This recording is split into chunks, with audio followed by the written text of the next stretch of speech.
And of course, if you're watching this live, first of all, you hear the sirens. You maybe hear the sirens in the background heralding the arrival of the High Noon Hemp Show. If you're watching this live, it means only one thing. It is Wednesday at noon Eastern Time. It is time for the High Noon Hemp Show. Of course, you can find us many places on video, either live or on demand. Got the Facebook. It's the Temptations Beach Facebook page. You want to check us out on there. Also on YouTube, it's the Jedi Hemp YouTube channel.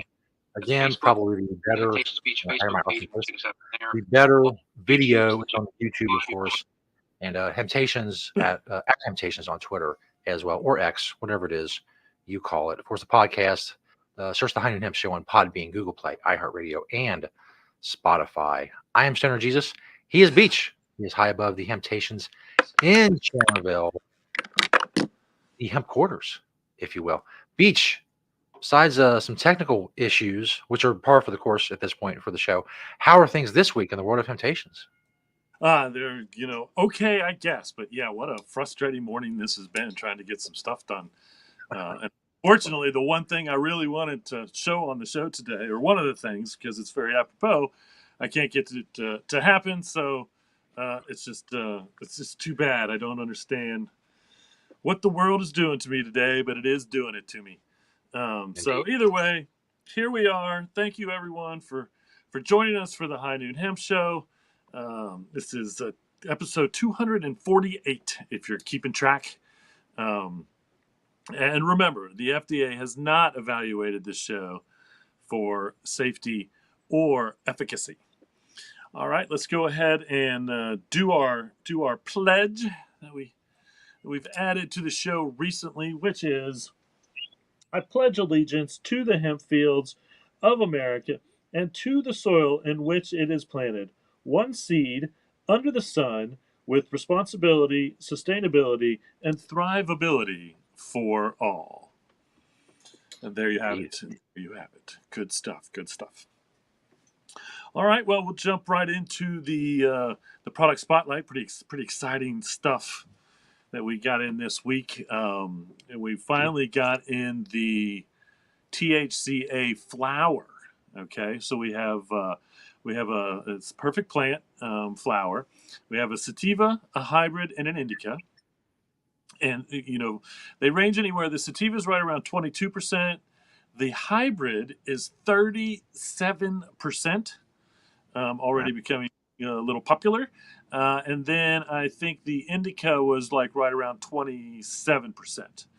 And so, once again, the THCA, in my opinion, is going to blow away the regular THC market by the time it's legal here in Ohio. And this is industrial hemp, and so 100% legal for us to sell over the counter. Right now, you have to be at least 18 until they change the intoxicating hemp laws. You do have to be at least 18 to purchase this. An adult, that is the adult age, and so that is where we are with the carding people on this. The state of Ohio is trying to change that, and so it may be 21 before we know it. But just for the record, we legally don't have to card at all for this. But I understand that this is something that we should card for, and so we are going to card for it because it's the right thing to do. And if you're 18, you're an adult, and so you should be able to do adult things. And that's what it is. That's what it is. And if you need something to roll up your perfect plant THCA flower, we do have a great selection of papers, of course, and then of course the raw cones, which are probably right now just the favorite papers of almost everyone. It's we either sell raw 1 1/4 or raw cones, and they come in a regular 1 1/4 size with a filter, and then we also have a king size when it comes to the raw cones. Cones, I feel like it's the most popular way to roll, so to speak, because you're not really rolling, you're stuffing, which makes it easy for us people like me. Again, I was telling somebody the other day, and they were still amazed, and I'm still kind of amazed, I suppose, that I still cannot roll a hemp cigarette. I can't. I just. I haven't Yeah. done it enough. I was raised on the glassware part of it, and I have friends that are great at it. There are plenty of people that are great at it, but I myself am not really great at it. So I feel like I would even do a pre-roll option, so I can break it up, stuff it, twist it, light it, do your thing. It's easy. It's easy for us lazy people that don't know how to roll a joint.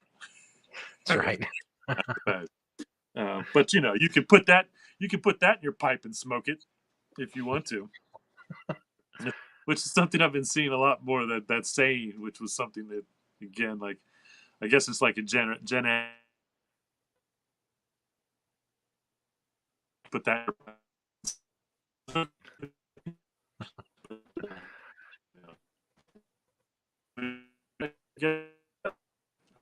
I wait for a second. I'm back. I hope.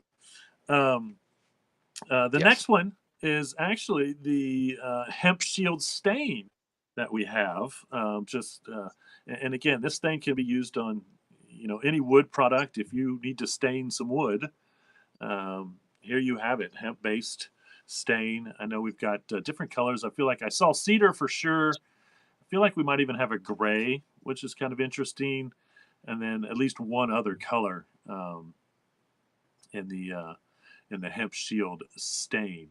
I use this. I still haven't found the pictures. I need to find the pictures. I use this on some above ground planters that I built at the house, and above ground fish pond. It was like half and half underground, half above ground. A fish pond that I built, and then we stained the wood with the hemp stain, and so it's a pretty earth friendly good stuff as far as stain goes. You might have to put an extra coat on because it's earth friendly, and the unearth friendly stuff, right, wrong, or indifferent, doesn't take as much because it's unearth friendly. But Mhm.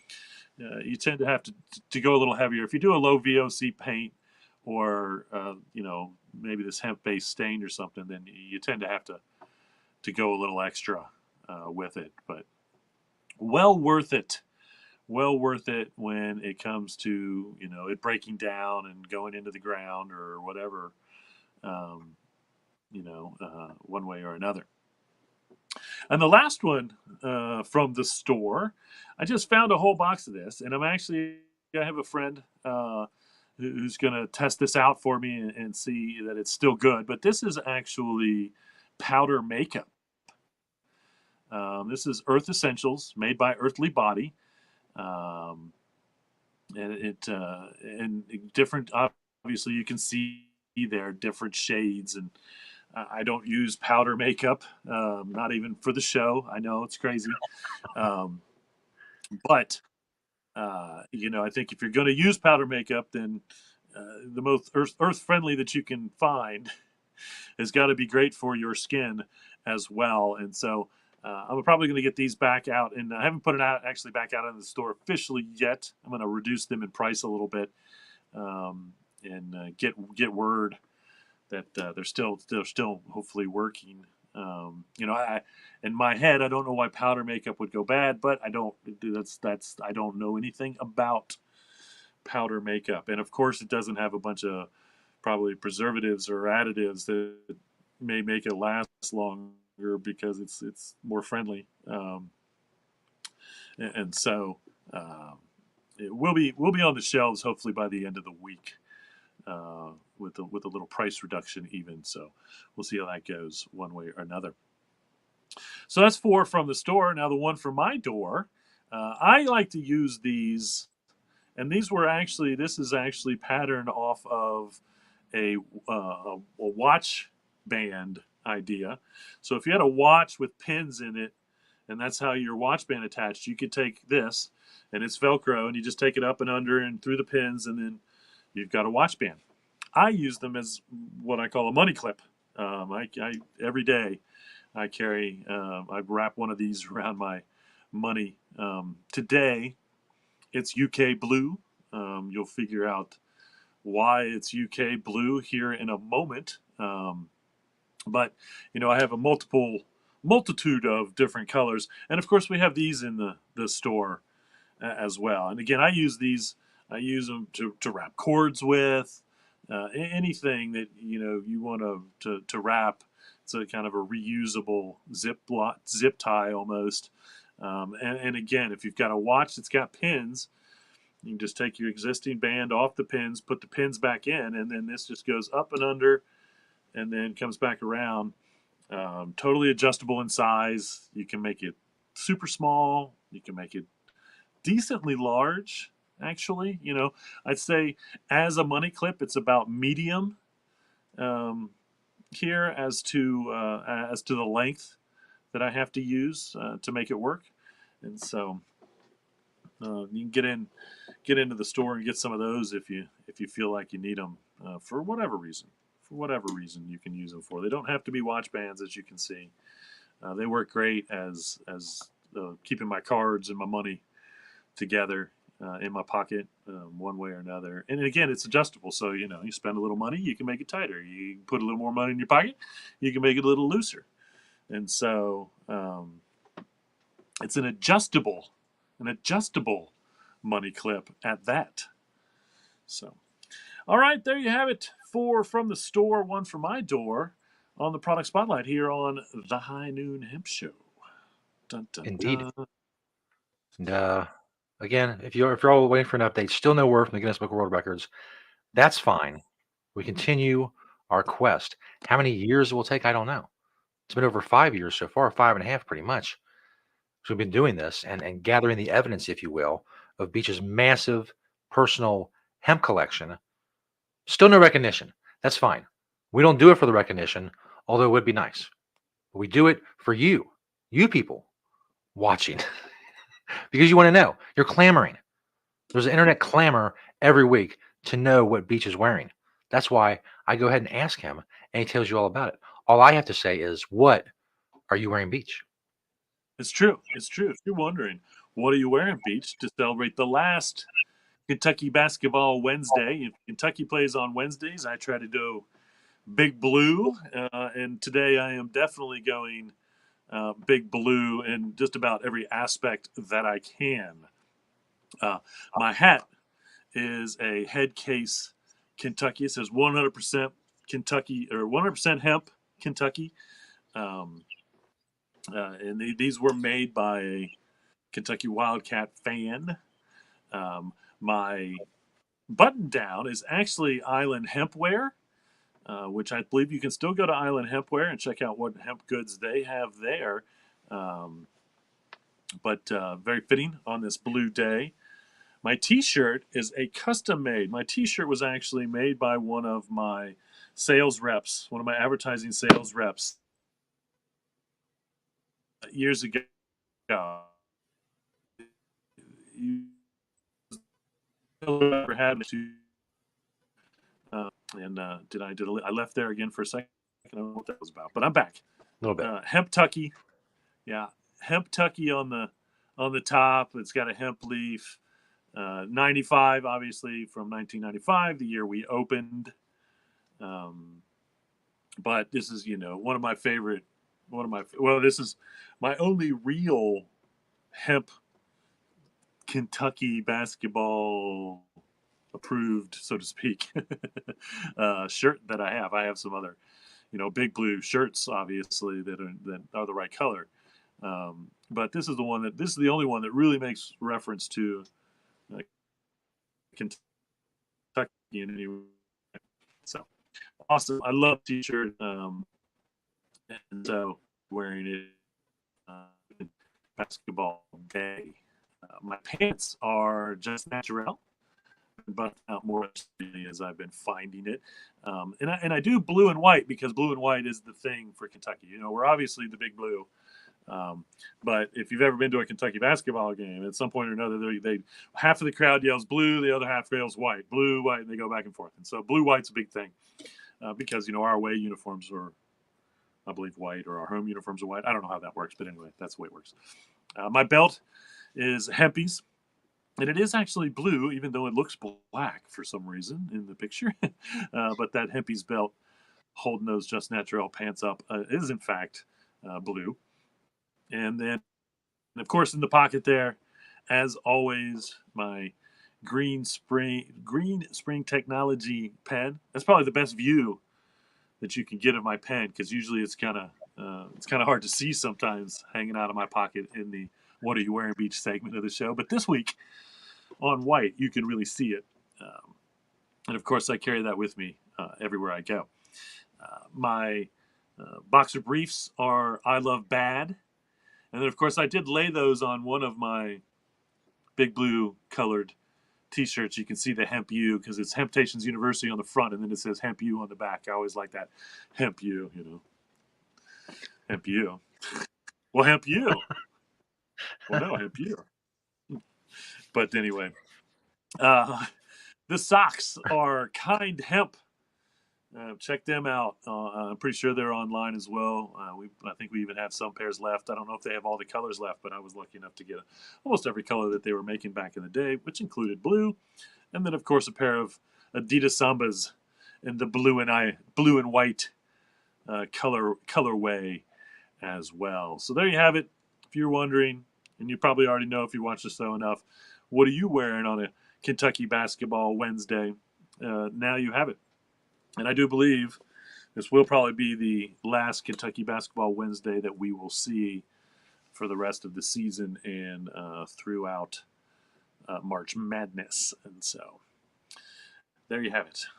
I did notice looking back on a lot of my old pictures that I do wear Big Blue a lot, and it's usually probably more in the basketball season than anything. But Yeah.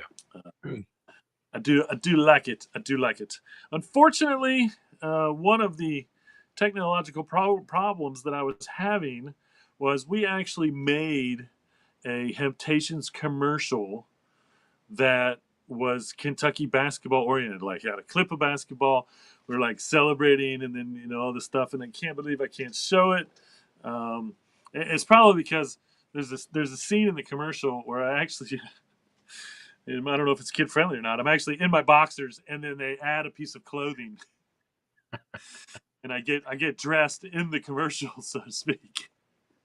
So maybe it's just trying to censor me, the commercial. But I will. I'm gonna do my best to try to figure out how to get that commercial shown on the show one way or another, or possibly get it uploaded to the Facebook page. I don't know why it's so hard to do. I guess because it's in some weird format, or it's in a format that I don't know. I don't understand it. Yeah. But anyway, picture that Kentucky basketball Hemptations commercial officially licensed. I used to actually every once in a while channel 64 before the SEC network. Channel 64 would actually show some of the Kentucky basketball games that weren't on ESPN and whatnot.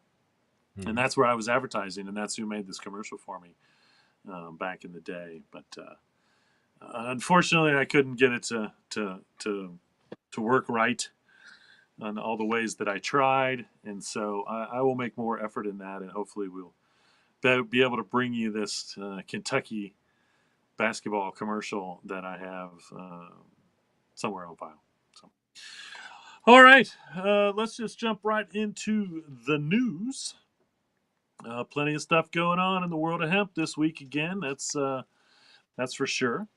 So the pharmaceutical company Lexaria, I don't know anything about them or what they do, but they are starting animal studies on what they call dehydratech /CBD, and this is going to actually be for weight loss and blood glucose level control.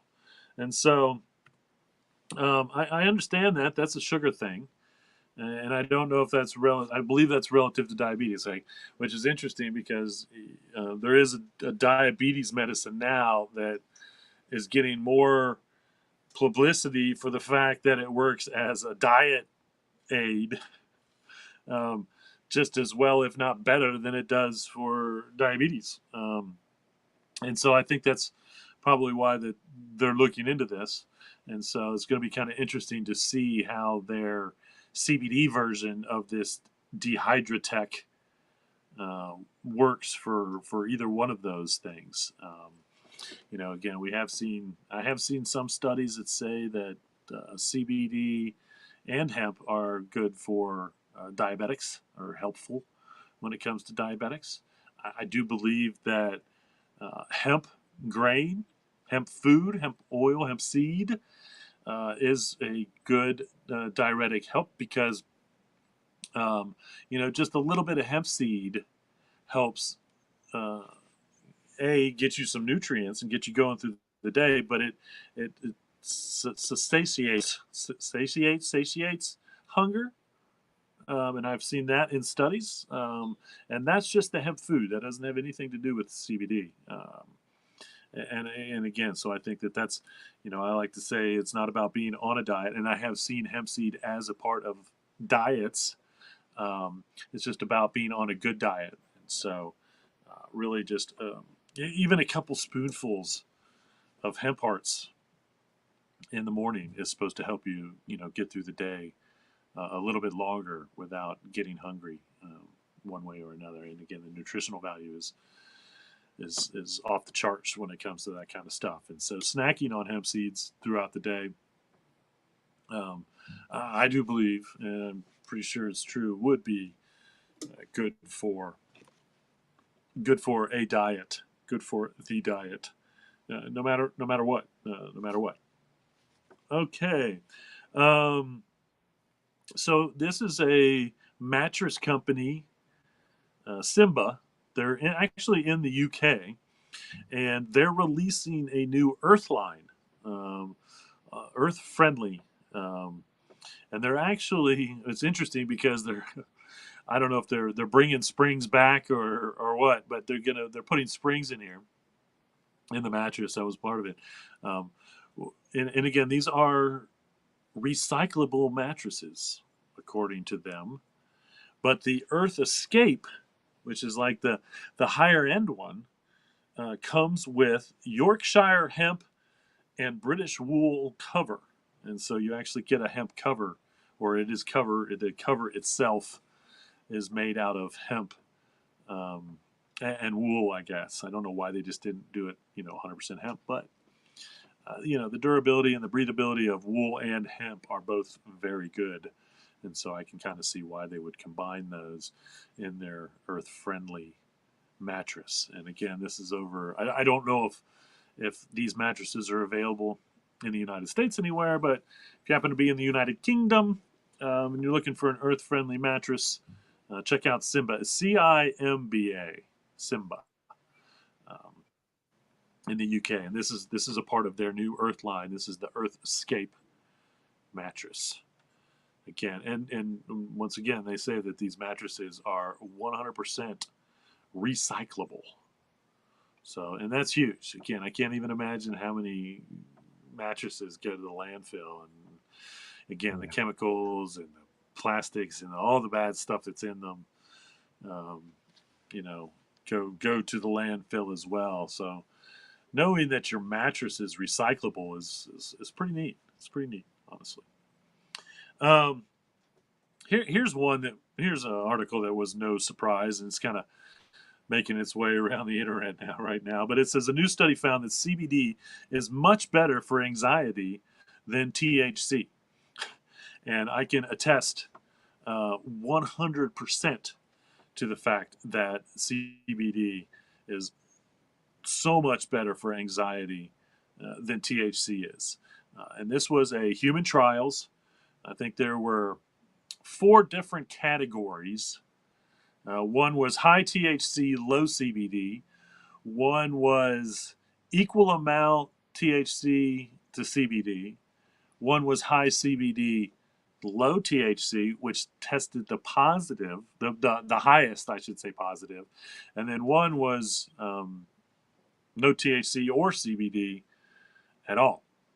Now, they did say that all the categories that used cannabis, when it was high THC, did show a reduction in anxiety, but the high CBD, low THC provided the best results with the test study, which again is no surprise to me. And one, because with anxiety, with Delta 9, paranoia is a natural side effect of Delta 9. Um, I had never really felt that side effect until my anxiety really has been pretty tough on me the last couple months or so. Um, and the Delta 9 is like, it just was not a good thing. And so I, more recently than anything, have been smoking or using CBD for it, and it has been much better on me. So I don't, this test does not surprise me. CBD is one of three reasons why most of our customers, 90% of our customers use CBD for um, sleep issues, anxiety, or pain relief. And so there's no surprise to me that CBD is the better option when it comes to anxiety and cannabinoids, one way or another. Um, I saw an opinion article, and so I just want to talk about this for a second. It was the Queen City Nerve was the name of the paper, but it was actually Charlotte, not this Queen City. Apparently, there's more than one Queen City across the country. Cincinnati is just one of. We often refer to ourselves as a Queen City. Um, we also call ourselves Porkopolis. So Queen City sounds better than Porkopolis. It'd be nice to be Hempopolis. I don't know where Hempopolis is now, but it'd be nice to be able to refer to the city as that. But no. But basically, this article was workers' compensation should cover CBD oil, and the whole basis of the article is if you don't allow workman's comp or the medical world to refer CBD instead of opiates, then everyone is driven to opiates for their pain relief, which is it's still causing huge problems, with heroin addiction and things like that. Um, and so, being able to acceptably use CBD for pain relief, it's a no-brainer. Honestly, again, this is something that could help curb the opiate situation that we have in the country. And again, um, I don't think that I think CBD. Um, it doesn't just cover up. Opiates just cover up. They don't help you heal. But I truly believe that CBD not only helps relieve that pain because of its anti-inflammatory principles. And again, I'm not giving it medical advice. This is this is what all the customers are telling us. This is what all the research is showing when it comes to CBD. Um, but it can actually, I think, help you recover as well from whatever it is you may need it for. And so, once again, this is kind of a no-brainer, and it's quite ridiculous in any state that's obviously legal or has medical marijuana, um, that doctors shouldn't be able to prescribe or recommend CBD. And there are doctors in the city that were sending their patients into the stores for CBD because they were educated on it and they believed that it could help their patients better. Which is something it's not something that's very common. Doctors don't like to go outside of their prescribed world um, very often. Uh, but knowing that a lot more doctors are becoming hemp educated, CBD educated, and those things makes sense. And again, workman's comp should not deny paying for CBD if you choose to treat yourself with CBD for whatever it was that however you hurt yourself at work. You should be compensated for that. And so I think that's a great that's a great thing, one way or another. So yes, there's no doubt in my mind that um, hemp should be uh, hemp should be something that you're allowed to use, and again, something that they pay for as a treatment for workman's comp, or again, your insurance. Instead of them paying for opiates, they should compensate you if you decide to use CBD instead of opiates. And right now, I don't think your insurance company would do that. No, I think there's a no chance that most insurance companies would do that. If you have an insurance company that does that, I think you would be quite lucky, honestly, one way or another. There, that's no doubt. So apparently, a little feed just popped up. I guess the hemp road trip was here on March 6th, however many years ago that was, one time or another. So we can celebrate that today, the anniversary of the hemp road trip stopping by Hemptations. Um, I'll have to. I've been collecting my hemp road trip pictures, so I will have to get some of those out there for everybody to see eventually, um, one way or another. Um, so you may have been hearing about this huge Missouri recall with marijuana products. Okay, it's like 60,000 products are being recalled in marijuana. It's a company. They're under the name Conti. Um, but here's the interesting part. This is actually a hemp issue. Okay, so what happened? What it is Missouri marijuana law says products must be manufactured in a state licensed manufacturing facility. Okay, now when there was a THC Delta 9 distillate shortage in Missouri, Delta, they are a manufacturing facility, okay, and they were selling THC Delta 9 distillate to over 100 manufacturers in the state of Missouri at the time, okay.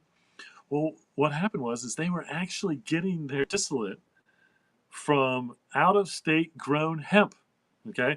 Now this is more proof that the Delta 9 that we have on the shelves at Hemptations is the exact same Delta 9 that you would get in an edible or a cart, or whatever, however else form other than flour, uh, at the dispensaries. And I've been saying this to our customers and telling them this. It's exact same thing. Because once again, it was put in that distillate form, that's all it is Delta 9. So whether we extract it from industrial hemp or you extract it from what they call marijuana, cannabis, um, it's the exact same thing. Okay, and so that's what this company was doing, was they were bringing hemp Delta 9, THC Delta 9 industrial hemp in, um, as distillate form, and then selling it to manufacturing companies in Missouri to be made into all these products. Okay, um, the they are going on the defense in court real soon, and they're gonna argue that adding the intoxicating hemp was not against the policy because hemp is legal, and so it's going to be interesting to see how this plays out, with this recall and what this company has done. Um, and again, in all history, I'd love to know whether the customers even noticed a difference, because they really shouldn't have. I think the only way you would notice a difference is if you knew going in, and then your brain maybe tells you something different. But if you don't know going in, there's no way to tell. If you put 10 milligrams of industrial hemp Delta 9 in a gummy, and you put 10 milligrams of marijuana derived Delta 9 in a gummy, those gummies should affect you the exact same way that your body is affected. There should be zero difference. Again, science says zero difference in the way that they work. Which is the beauty of our Delta 9 products. One, because they will work exactly like they would work from a dispensary, and they're cheaper. Our prices are much cheaper than if you had to go buy gummies at the dispensary or whatever. And so, again, exact same Delta 9. And that's exactly why this company did this, is because they knew it's the exact same Delta 9. And they weren't trying to cheat anybody out of the product. They just found a substitute because there was a shortage, which is what's wrong with any state like Ohio that says um, Rick Trojan is a warrior. I went out on the road trip with him. I love that man. Good stuff. Um, but again, this is just showing again they weren't trying to pull one over on anybody and give them an inferior product. They were supplying them with the exact same thing, just from a different source. So it's going to be interesting to see how that plays out, if they really can get out of it, or legitimately do that. And then of course what we're going to see is in Missouri they're going to start growing a lot more, probably a lot more industrial hemp, so that they can use that Delta 9 product in the state at their manufacturing companies. And again, anytime you limit, you, if a state does this, just like in Ohio, then you're beholden to that supply. And if demand is higher than supply, then prices rise because there's only so much that they can supply to begin with. Okay, that's why there's a grow facility in Ohio that's going to be like 300,000 square feet in the next couple years, because they just have to keep expanding the grow facilities to keep up with the demand. Whereas, that's great for Ohio's economy, I suppose. But when it comes to the actual customers, whether it's at the dispensary or whether it's going to be at the personal use, recreational, when that happens, um, we end up paying higher prices for no reason. Um, well, I mean, the reason is because once again, supply is low, and so they charge more. Whereas there should be an unlimited supply, and when they should be the cheapest prices that we can get, especially when it's medicine. That's what really irks me about any medical state where it's like taxed and super expensive. That's ridiculous. Medicine should be the cheapest that it can possibly be, no matter what form it's in. I don't care. I mean, it's inhumane to make people pay more for medicine than they should have to pay for medicine. It shouldn't even be legal. People should be locked up for doing that. And that's just the biggest issue in the pharmaceutical world, as it is in the medical marijuana world, one way or another. And again, I don't think that, and this is something with the CBD industry where they kind of priced CBD out of like marijuana. And I don't think, and they definitely don't need to be doing that anymore. That's why we've seen CBD prices come down, but they're still not, I don't think, as low as they should be for the amount of CBD that we have, because they're the growers, not the growers, but it's more the manufacturers or the wholesalers that are making all the money. Just like that's basically how it's been working before, I suppose. They make all the money, and then we have to pay a lot more for it. We used to say with cannabis, it was because it was illegal. It was black market. It was all these risks and everything, and that was a logical argument as to why it was more expensive than it was. But that's no longer true anywhere. I saw that at least, I think, 30, 36, 37 states have legal access to cannabis now in this country. The federal government won't do anything about it, but 37 states. In none of those states should it be expensive. If you have legal access to cannabis, should it be more expensive than the black market, which is what it is in Ohio, which is a big issue because most people still rely on the black market here, um, uh, because it's cheaper. And again, it's ridiculous because I'm all about a legitimate legal market, because in a legal market, yeah, everything about what happened with that cannabis from the seed to the sale. And I'm all about that. I want my cannabis to be pesticide and herbicide free and chemical free and all of these things. There's no guarantees with that in the black market, unless you're dealing with Michigan's black market, which is really just medical stuff going out the back door, and it's all, as if it qualified for the medical, and so it's going out the back door and coming down, which is huge. And again, still a huge market here in Ohio because our medical program, honestly, the prices are ridiculous, and it's not fair to the patients. It's just not fair to the patients, and so that's why the federal government needs to make it legal. And they make it legal everywhere, um, and uh, and so that's the way it should be. So it's kind of interesting. This Missouri recall, though, is really based on the fact that they were using Delta 9 from industrial hemp as opposed to Delta 9 from, again, what they call marijuana, cannabis, one way or another. Wyoming is another state that's trying to ban Delta 8. And the worst thing about this is they don't even have a medical. Wyoming's one of those 13 states or so that doesn't have medical access to cannabis. And so now they're trying to take an over the counter market and get rid of it. And again, this is helping people. This is a substance that's helping people, 100% legal industrial hemp, and they're trying to take it away from to limit their cannabis use to begin with. And again, I don't understand. I don't understand at all.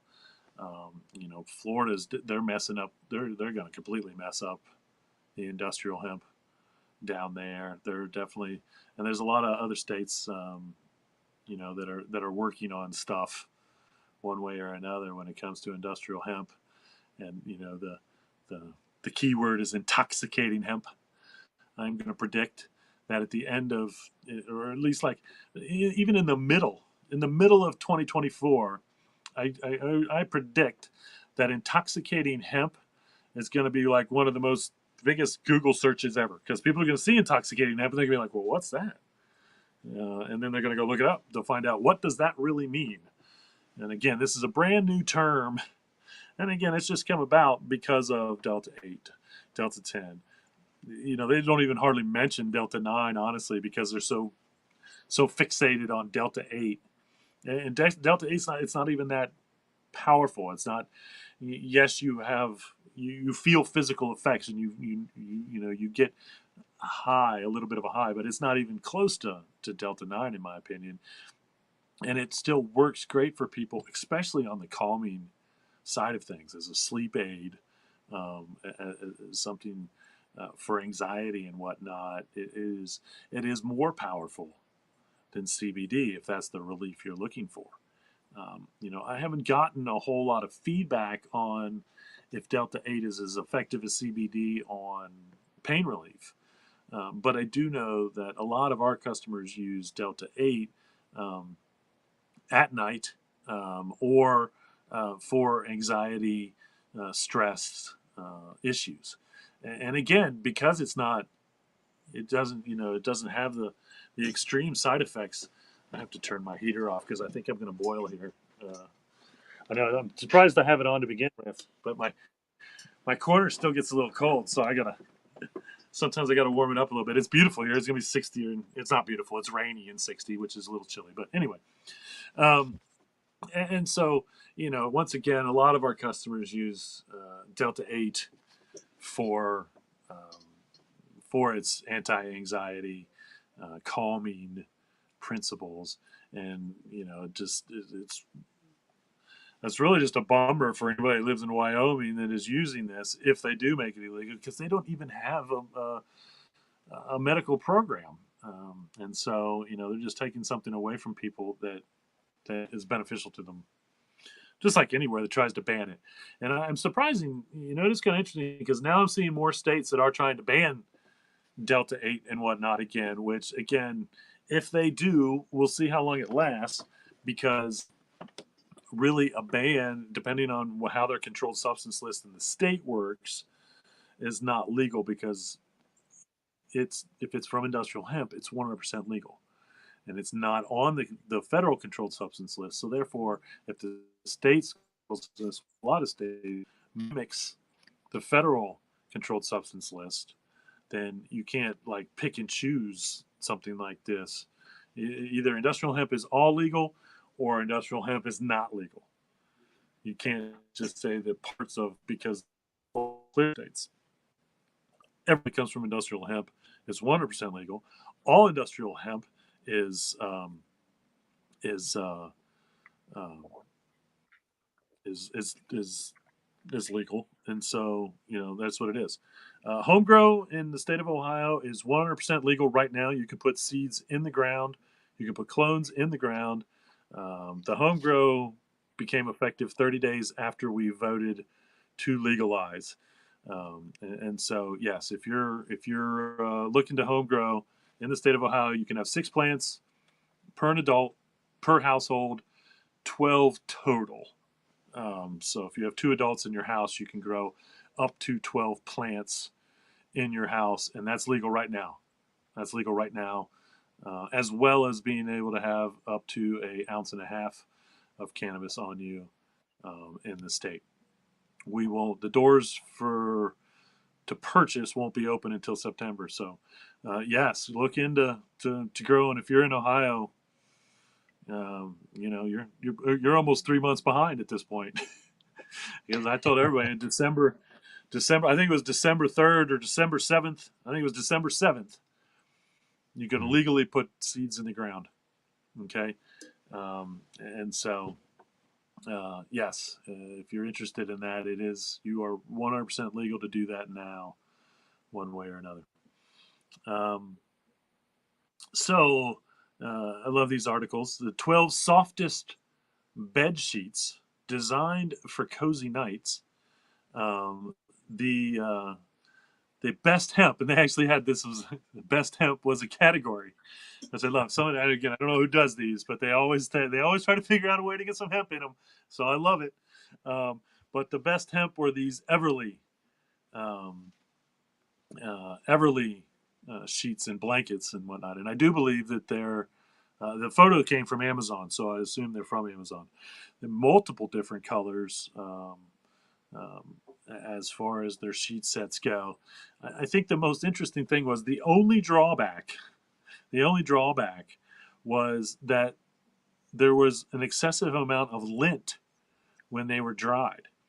And what I find interesting about that is I feel like my lint production, so to speak, is like half of what it was when I was washing and drying cotton clothing. I don't. If I do a load of old like Josie's cotton towels or whatnot, that Josie is my dog. I don't wash any hemp or cotton clothing anymore because I don't wear any cotton clothing anymore. But like when I do towels and whatnot, the lint is like 3 or 4 times worse than my hemp clothing. And my hemp clothing produces very little lint. So I'm kind of surprised that these sheets, what that may tell me is maybe they're using short fiber instead of long fiber in their sheets. And so, that may cause more lint. But I did find it very interesting that the one drawback that they could come up with was that there was more lint than normal, which again I find very very surprising. So, but anyway, if you're looking for some hemp sheets, check out Everly's again on Amazon. I don't know. I assume I didn't look into it if they have a website of their own. If you can go to their website and purchase these, but I did notice in the description that they probably had 6 or 8 different color schemes to choose from as well. So. Um, the best hemp sheets designed for cozy nights. And the price point they said was good. So sometimes hemp sheets can be expensive. It's good to see that. And again, I didn't go and check out the prices to see where they were at there with the prices. But they did mention that these were actually, in a decent price range, which is, one of the bigger complaints with any type of hemp fiber material is it tends to be a little bit more expensive. And again, that's a supply issue. Um, we're still trying to utilize as much material as we can, and we can't keep up with the market, and so hemp fiber is still expensive. The more we grow in the United States, the more we will see those prices come down, and we're still a decent piece away from growing enough hemp to drive the prices down and supply the market with all the products that we should. To supply the market to replace cotton and synthetic fibers, it's going to take a lot of hemp, but we can do it. We can do it. It takes like a third of the acreage to grow the same amount of hemp for fiber than cotton. A third. And then when you talk about the water that we don't need to process hemp fiber, blows cotton away as well, blows it away. And so, and again, the disadvantage of synthetic fibers is nanoplastics, which is the newest, biggest concern for plastic in the world, because we're finding nanoplastics everywhere, and those nanoplastics are coming from the clothing industry for the most part. Um, you know, I believe if I saw right, synthetic clothing is uh, just as high on the list as cotton clothing. So there's just as much of that out there. And again, those nanoplastics, when you wash it and you dry it, those nanoplastics go into the water system when you wash it, and they go into the air system when you dry it. And then it gets all over the world, from the lowest ocean, parts of the ocean to the high. They found nanoplastics in the deepest part of the oceans, and they found the highest parts of the mountains. And so they're everywhere. Which means we're breathing them. We're just taking it. It's too much. It's too much. It's too much. And hemp can replace all of that. Like 90, I'll say 90%. Hemp can replace 90% of all of that. And again, cotton uses the most amount of chemicals of any agricultural crop. Again, there's so many reasons why we need to replace these for the planet and ourselves for health reasons. Honestly, um, water reasons, all the reasons. Every clothing company, everybody should be. And again, it's a supply issue right now. We just don't have enough hemp material to do what we need to do. But every day we're getting closer, and so we continue to grow and do these things. I mean, I, I hemp sheets, hemp blankets, hemp pillowcases, all that I have. I haven't slept in cotton or a synthetic for 10, 15 years at least. I don't, if I never die of cancer, I'm going to attribute my hemp to that, one way or another. Not saying that those things cause cancer. I'm not here to say that. Causation and correlation, two different things. But um, one way or another, that's the goal. It's always been the goal since we opened in 1995. It will continue to be the goal until 90% of the clothing in the world is made out of hemp. We're not there. Until 90% of all the linens and tablecloths and curtains and sheets and blankets and all those things are made out of hemp, we're not there. And so that's the goal. The goal for sure. Speaking of growing for fiber, check out the KP4 hemp cutter. I know I was just talking about this last week. There's basically two pieces of machinery you need if you grow for grain or fiber. For grain, a simple combine works well. For fiber, you need a sickle, and this is basically a long-armed sickle, and it's adjustable, so you can go to the ground with it, cut them off at the ground, cut them off at the top, um, however you want to do it. But this is when growing for fiber, the hardest part of growing for fiber is cutting the plants at the end of the season and breaking the plants to get to the hemp inside for fiber. And again, we're seeing mass decortators, which is a big machine that runs the hemp basically in a big S all the way down at breaking that outside part that we build houses with or use for animal bedding to get to the fiber to make the material. And again, this machinery right here, and they showed a video, and this thing was flying through a hemp field, just mowing it down, just cutting it down like there was no tomorrow. I mean, it probably took, equivalency of like an hour to do the work that it took days and days and days to do, 100 years ago for sure, one way or another. And so this is, this type of machinery is really going to really help sell the idea of growing for hemp fiber, one way or another, because it will make it so much easier at the end of the year. And again, this is more or less based on machinery that already existed. Just like the combine needs a little bit of a tweaking, from my understanding, to make it work to collect the grain, because you go across the top. And again, if you have a combine and this piece of this sickle, as your farm machinery, your grain plants, you come along, boom, collect all your grain, leaves the stalks in the field, boom, you come along with the sickle, cut all the stalks down, easy peasy, nothing to it. And again, and this is something that I always used to say before we were growing in the United States, is if we start to grow, if we legalize industrial hemp in the United States, then the technology will be adapted to 21st century technology, and it will make it so much easier than it was before hemp was illegal in the United States, because it was very labor intensive, one way or another. And again, I don't know.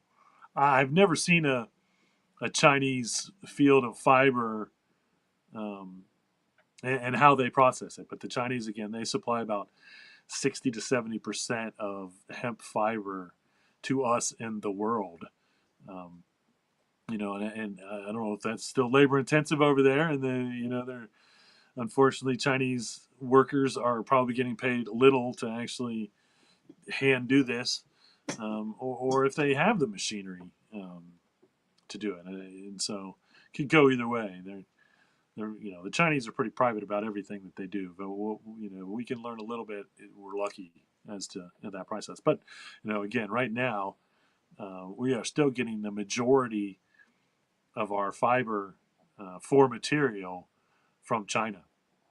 I think Canada is going to really start bumping up theirs, because they grow huge amounts for grain, and they're realizing, well, hey, those stalks we can sell for fiber. Those stalks we can sell for, hempcrete materials or animal bedding materials, as opposed to, my understanding was, up until just recently, that biomass at the end of the year, they'd come along and they'd collect all the seeds off the top of the plants, they'd cut down the hemp at the end, throw it in a big field, and burn it. And that's again, instead of building houses out of it, or making clothing out of it, or all these other things, they just burned it. It was just it was waste product at the end of the year, and they wasted it. But we're, as we are becoming more educated on how, once again, every hemp plant has at least three uses: seed, fiber, herd, or shiv, as they call it. Uh, and if you're wasting any of those, it's just ridiculous. But again, that's where we are. We are now finally at a place where most growers are becoming educated on the fact that there is no waste. There is no waste. All of it can be used. Uh, Even the newest product, that we have, which is a drink additive, powder form drink additive, is made from leaves. And again, if you watch the show at all, you know that the leaves are the one part of the plant that I have mentioned we do not utilize nearly enough, whether it's to make salads out of them or whatever. 9 times out of 10, the leaves are, in fact, a waste product, and guaranteed to have some type of beneficial use we should be using them for. Even if it's rabbit food, I don't know, but there's zero reason why it should be considered waste when it comes to the leaves. And I look forward to go into the grocery store someday and seeing hemp leaf salad mix or even hemp sprouts, because it sprouts so quickly. It can get to that 3 to 4 inches high quite quickly, and just to see. I'm interested. What's the nutritional value of that as far as sprouts go, but. Uh, and so there's a market for everything, and to utilize the plant from the roots to the top is always been the goal, and we're getting there closer and closer every day, and especially now that we're growing in the States and we're starting to grow. The CBD market's kind of tapped out, and so we're starting to see um, more growth in the grain industry, which is high demand, and the fiber industry, which is medium demand, but once again can be utilized in unbelievable ways. So, speaking of that, Pennsylvania, who is again proving to me that they are 100% pro hemp, just like Kentucky. Honestly, it's pretty much 100% pro hemp. But in Pennsylvania, they're going to change their testing rules for grain and fiber. Now, I don't know exactly, what they're doing as far as the change in the testing rules, but they're going to make it. They're going to make it better. So if you're in Pennsylvania and you are committed, your hemp crop is going to be for grain, the seed, or for fiber. They're going to make it easier on you when it comes to testing. The federal law states the plants have to be tested at the end of the year. They have to come up with that 0.3% or less um, to be, considered industrial hemp. And and I've said it probably 100 times on this show. That's a ridiculous standard for the hemp grain industry or the hemp fiber industry, because there's no THC in the grain, there's no THC in the fiber, so it doesn't make any difference what the THC level is. If your end product is going to be food or grain or oil for a car, there's zero reason to care how much THC delta 9 is in that flower to begin with.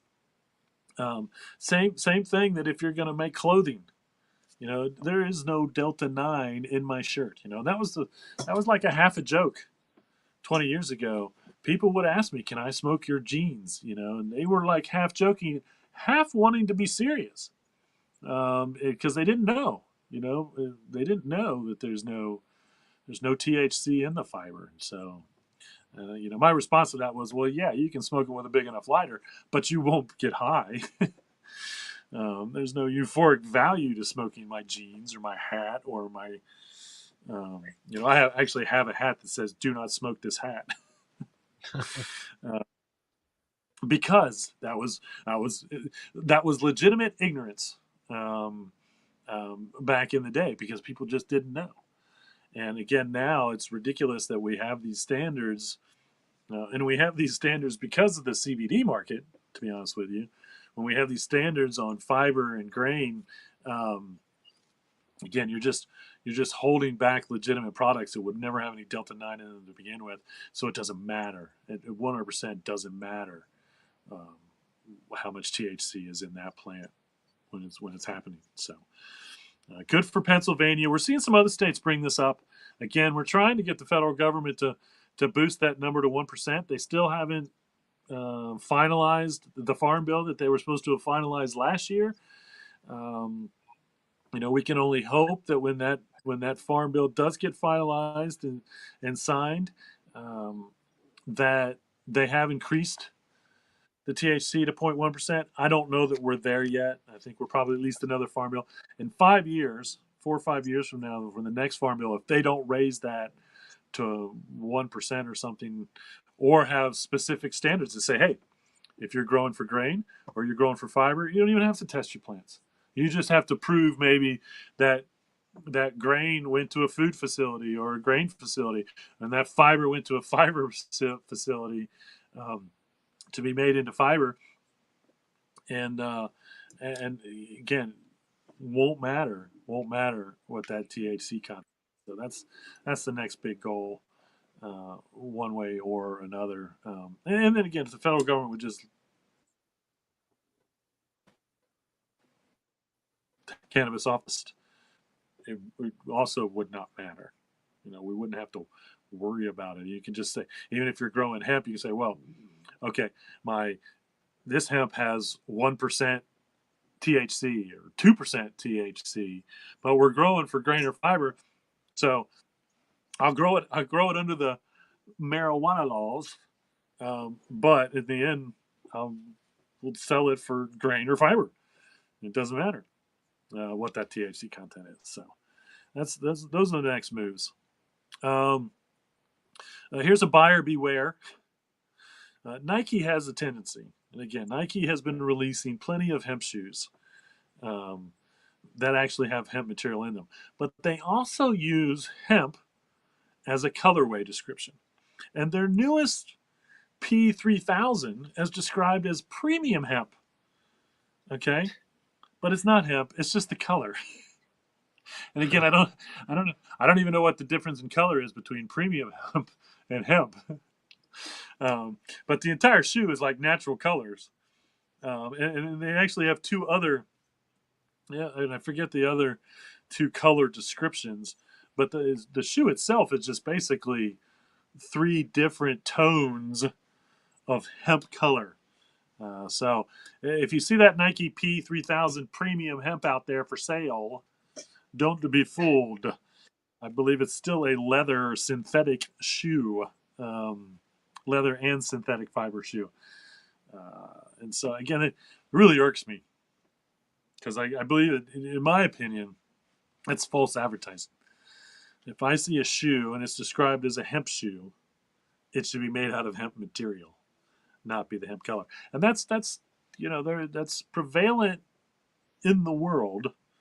Every once in a while, you will see, like even when I was looking up hemp toilet paper years ago, I was like, oh man, I found hemp toilet paper. I can buy hemp toilet paper bulk.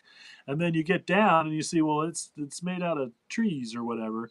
They're just saying that it's this color, like it's undyed or something, and so it's hemp color, not actually made out of hemp. And so you do have to be careful hemp um, as a description, uh, color wise, as opposed to the actual material or plant itself.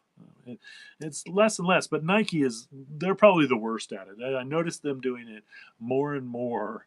And again, I guess hemp color is pretty popular because they tend to be releasing more and more shoes that are hemp color, um, one way or another. So that's good. People want that, and I'll say over the years, the majority of our customers wanted like a natural T-shirt. They want it because it's hemp. It looks like hemp. You know, I really feel like a lot of times they want that as the choice for their hemp products. So that when people go, it's hemp, it looks like hemp. It's the color of hemp, and so that's what that's from. And just for reference, and I've talked about this before, and I don't know, depending on what generation you are, if you were a blonde, really whitish blonde haired kid, which I was, you were referred to as a towhead. Okay, not TOE head, but TOW.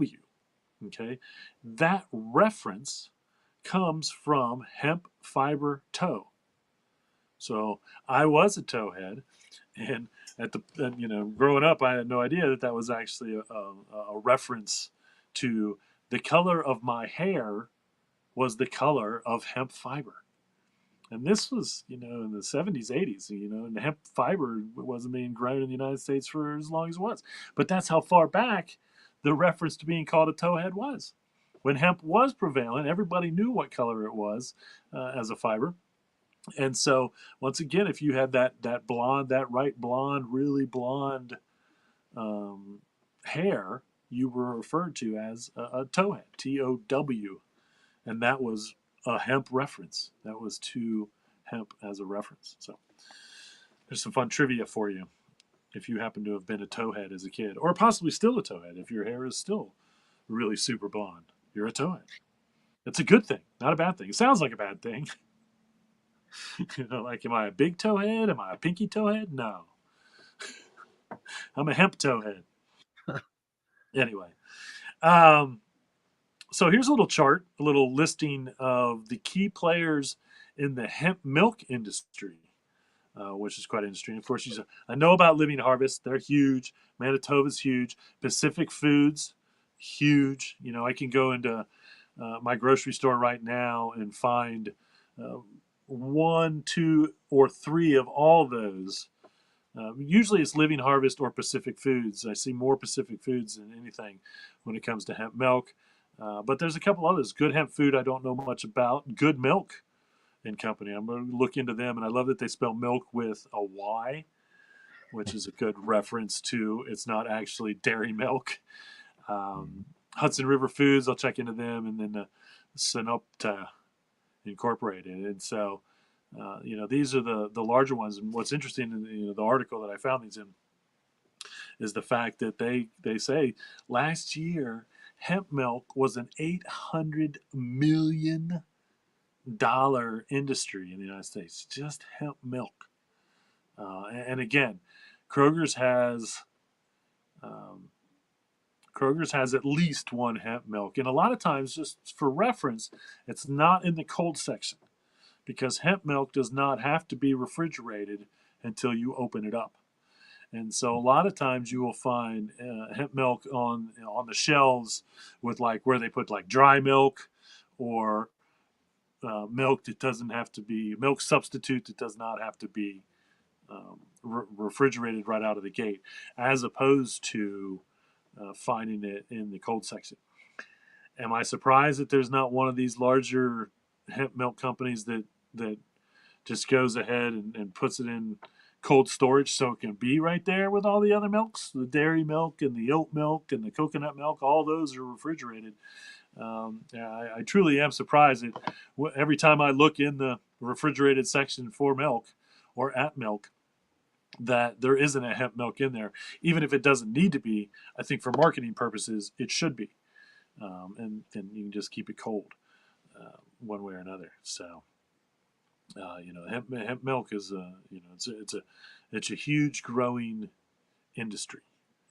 Okay, and again, it's not a I don't want to. I said milk substitute, but hemp milk is not a milk substitute in a sense where you're trying to get the nutritional value or anything like that. It's a it's a milk substitute because you don't want to drink dairy milk. Okay, adult cows don't even drink dairy milk, so I don't know why humans we think. Well, I know why because there's a correlation between calcium milk and humans, but we've pretty much proven, and this was mentioned in the article itself, that science has proven that although dairy milk is high in calcium, that does not correlate to lower rates of osteoporosis. In fact, we have higher rates of osteoporosis in the United States, or where milk is grown, and hip fractures, bone breaks, those type of things. And so, um, the dairy milk industry needs to just start growing more hemp and having less cows. And it's kind of funny because I did just report on a study that showed that hemp biomass, the leftover cake from when hemp seed is pressed and the oil is pressed out of it for food or whatever, that was fed to dairy cows, and there was no negative um, aspect to it. So that's the next move. We're trying to get hemp grain or hemp whatever approved as a livestock feed. We're very close with laying hens. I really expect that any day now I'm going to report that the USDA and the FDA's division of livestock feed has approved hemp grain to feed to laying hens. And that'll be a big door opened. And then I really feel like the floodgates will be opened, and we'll see how, it'll be acceptable to feed to And there's some fish studies going on right now. Fish, dairy, goats, even what do they call chickens that you eat? Um, but then it'll be approved for that, and so on and so on until it will be an acceptable. And there's like zero reasons why you shouldn't be feeding your livestock hemp grain as part of their feed to begin with, because the nutritional value, just like humans, is just as good for livestock. I did had an article about I think he was over in like Singapore, some Asian country, and there was a chicken farmer, and he fed his chickens hemp, and pretty much proved that he had bigger hemp, and his customers liked those chickens better than the chickens that weren't fed hemp. And so, it's obviously one small little test, but I believe it would be true, one way or another. Um, you know how much I love to brag about hemp plastic. Well, here is another reason to um, to brag about hemp plastic. This is a hemp plastic bottle, biodegrading to zeroness in 80 days. So, roughly 3 months, it's gone. It's gone. Completely safe to go back to the earth, um, one way or another. Uh, and again, we can replace. I used to say we could replace all the plastic. We can't replace all the plastic in the world with hemp, but we can replace 70%, at least 70%. And again, if we could replace every plastic water bottle with a biodegradable water bottle, why the heck wouldn't we? And I get it. Hopefully, people that drink plastic bottle water recycle, and so that's great. But if we don't have to make it to begin with, then we don't have the synthetic waste, and that's the biggest part of synthetic. It's not, yes, it's great that we can recycle plastic, um, reuse until we can't use anymore. But what you have to understand is when we make that plastic bottle out of oil and we make it that plastic synthetically, then you have synthetic waste, and we have nowhere to go with that. Nowhere to go that's safe for the planet for that synthetic waste. And that's the biggest. That's also, again with synthetic fiber for clothing, same thing. All of a sudden, you have all this synthetic waste that's not natural. The planet cannot deal with it. And we noticed that, and we saw that, when plastic was becoming the huge industry that it was in the 70s and 80s. Then all of a sudden we realized all this waste was going into the waterways. We had to change the laws. The federal government had to change the laws for waste because they were just shoving it out into the waterways. And then all of a sudden the water in Cleveland's on fire because of all this synthetic waste and all this waste that's, literally water on fire because of pollution caused by the synthetic waste industries. And so, uh, you know, what I think is interesting, the cons that they say for plastic or hemp plastic was the cost. And of course, once again, that's a supply issue. If we can grow enough hemp to make all this plastic out of, cost goes down. Availability, it's the exact same issue. Okay, it's a supply issue. Until we're growing enough hemp to keep up with all of these industries, of course, we're going to have an availability and a cost issue. Um, and then it was funny because they mentioned the fact that it couldn't be recycled. They're like, well, why does it need to be recycled? In 80 days, it becomes nothing again. It goes back to the earth. And even if that means you throw your hemp plastic bottles in the trash and they go to the landfill, they're still going to break down in the landfill. Okay. And then at the end of the year, the landfill mountain can go down. It'll get smaller instead of bigger because all the hemp plastic has biodegraded and gone away. Or you just go throw it out in your yard. Don't just throw it out in the front yard because then your neighbors wouldn't be too happy about it. But again, if you have a compost pile or a decomposing, because it's not compostable because compost breaks down quicker. To be considered compost, it has to break down in less time. And 80 days is pretty close. I think 60 days is what they consider best for anything that you're composting to break down into dirt or whatever. Um, but that doesn't mean that you can't, have a little uh, decomposing pit, so to speak, in your yard or outside or something, and you can just naturally decompose the hemp plastic uh, one way or another. And so, again, if all the straws in the world and all the plastic uh, spoons and forks and plastic storage containers and all that were made out of hemp, you can use it until you couldn't use it anymore, and then feel good about even throwing it in the trash. If you want to throw it in the trash, go ahead. It's just going to break down.